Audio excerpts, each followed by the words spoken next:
Often people will say, well, Abraham, why are we set up this way? In other words, why does it have to be hard? If we are pure positive energy and then we are born into these bodies, why are we so assured that there will be resistance surrounding us?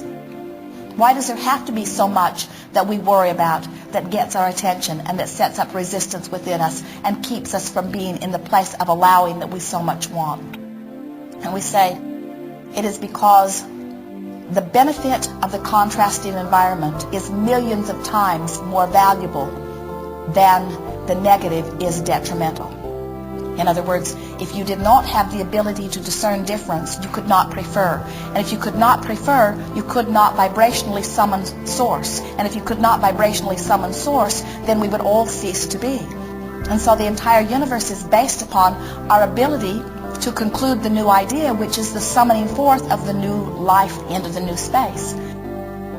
And then you say, but wouldn't it have been better if we could have had an environment where it was easier to stay connected? And we say, there is no environment that is easier to be connected than an environment in which you are free to choose thought. And you say, but it's hard to choose a thought that feels good when there's so much around me that feels bad. And we say, only because you haven't practiced it that way. Only because you've been convinced that you've got to clamor around the problem in order to find the solution. And there is truth in some of that.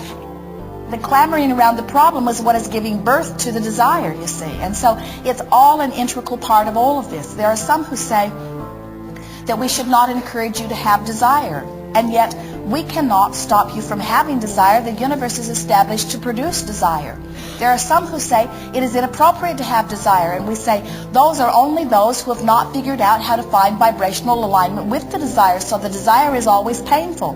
We understand why you would not want to have a desire that is painful, but the only reason it is painful is because you have not yet learned how to allow.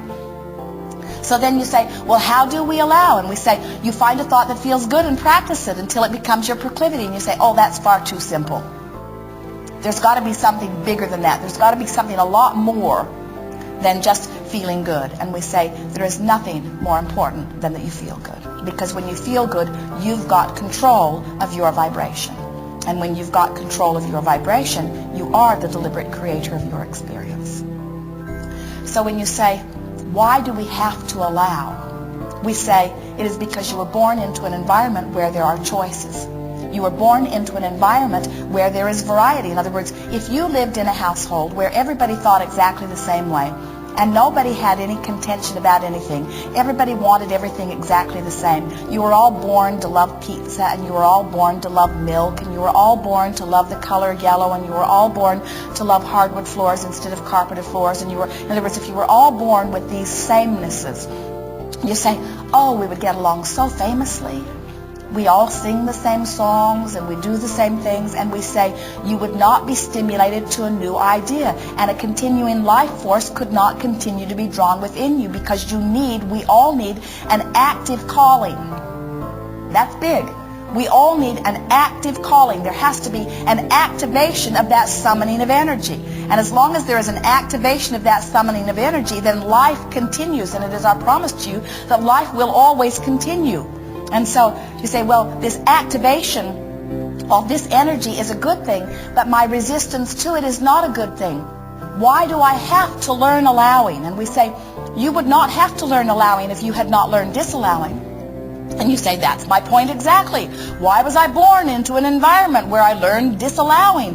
Why do I have to go back now and learn how to allow? Shouldn't I just naturally allow? And we say, because you wanted the environment of difference, and you needed to find your bearing, and you needed to find your place, and you needed to decide what you want. In other words, we promised you, you did not want to come into an environment where you just said yes, yes, yes, yes, yes, yes, yes, yes, yes to all of it. You wanted to say yes, no, well, maybe.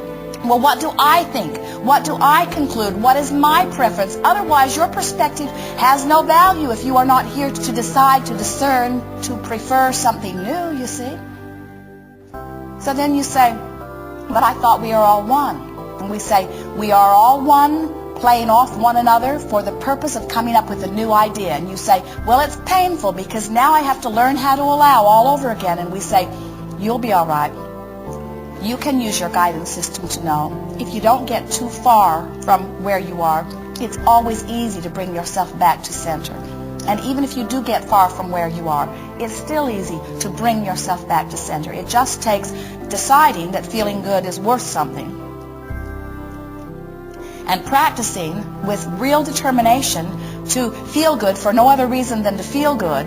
And in time you show yourself that allowing is not a big issue. It's easy to allow. In fact, it is your dominant proclivity. You would much rather love than not love. You know how we know that? When you don't love, you feel miserable. You would much rather praise than criticize. You know how we know that? Because when you criticize, you feel awful. And when you praise, you feel wonderful. You would much rather know your success and know your value than to feel that you do not have value. You know how we know? Because we feel your pain when you choose the other. In other words, we think that it must be so easy to know the stove is hot. In other words, that does not feel good. It does not feel good to put your hand on a hot stove. And we do not understand sometimes why it is so hard to take your hand off the stove. And you say, my mother had her hand on the stove, her mother had her hand on the stove, our family puts its hand on the stove, it's just what we all do. The day I was born, they put my hand on the stove. And we say, but now you get to decide how you like it. And you say, but it's hard. Do I dare take my hand from the stove? And we say, risk it and try it. And you say, it is sweet relief when I take my hand from the stove. But look, my mother still has her hand on the stove, and my government still has its hand on the stove. They've all got their hand on the stove. Who am I to find the relief of not putting my hand on the stove? And we say, all right, put your hand back on the stove if you want to. But understand that you get to allow or not allow. These are your choices. We're wanting you to understand that it's not hard to allow. In fact, the hardest thing of all is to learn patterns of not allowing who you are. It's a lot harder to be confused than to be clear-minded. It's a lot harder to be sick than it is well.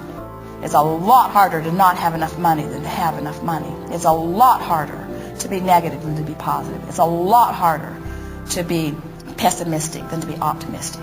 The hard thing is not allowing. It's easy to allow.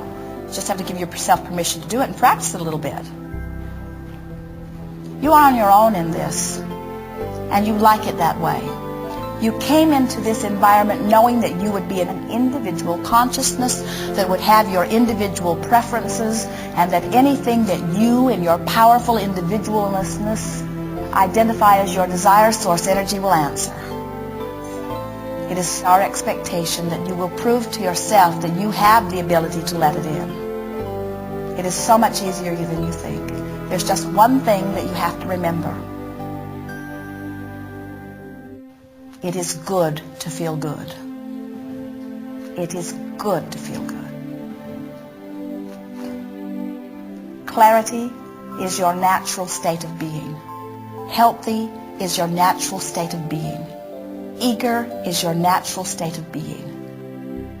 Loving is your natural state of being. It is natural for you to have desire, and it is natural for you to anticipate happy outcomes. And it is natural for you to love, and it is natural for you to sing, and it is natural for you to play.